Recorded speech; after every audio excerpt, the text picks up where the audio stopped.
sieste dans l'après-midi du 8 août que Geneviève de Fontenay a été inhumée dans l'intimité la plus totale. Ce mercredi 9 août, nos confrères de Pure People rapportent que la dame au chapeau avait imposé une condition bien précise le jour où elle serait dans son cercueil. Geneviève de Fontenay Seine est allée rejoindre les étoiles.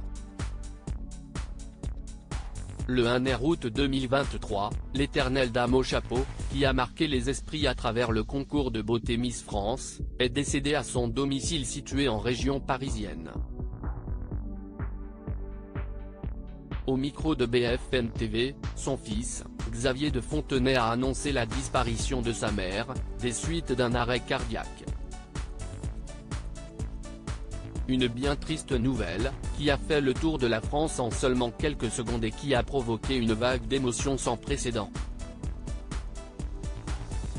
Sous le choc, de nombreuses Miss France, qui ont eu la chance de travailler avec Geneviève de Fontenay le temps de leur règne, lui ont rendu hommage à travers de nombreux messages sur les réseaux sociaux. Ce mardi 8 août, sieste cependant dans la plus stricte intimité, sans cérémonie religieuse, que la figure de l'élégance à la française a été inhumée, au cimetière d'Ivry-sur-Seine, dans le Val-de-Marne, a détaillé Le Parisien. Enterrée sans son chapeau lors de ses obsèques, seuls les proches de Geneviève de Fontenay étaient conviés. Aucune Miss France n'a donc été autorisée à se rendre à Ivry-sur-Seine pour dire adieu à la papesse des Miss, une toute dernière fois. Ce mercredi 9 août, nos confrères de Pure People rapportent que le cercueil de la défunte est arrivé en provenance de la clinique du Val d'Or, où elle se trouvait au funérarium. Il a ainsi rejoint le cimetière parisien d'Ivry-sur-Seine, où 25 personnes, uniquement des membres de la famille de la dame au chapeau se trouvaient sur les lieux.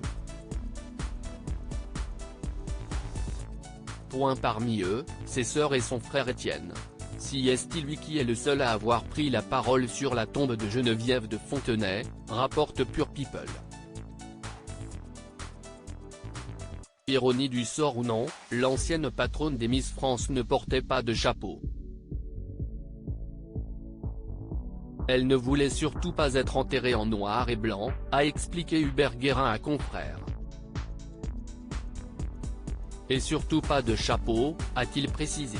Une drôle de coquetterie pour celle qui n'est jamais sortie publiquement sans son fameux couvre-chef noir et blanc.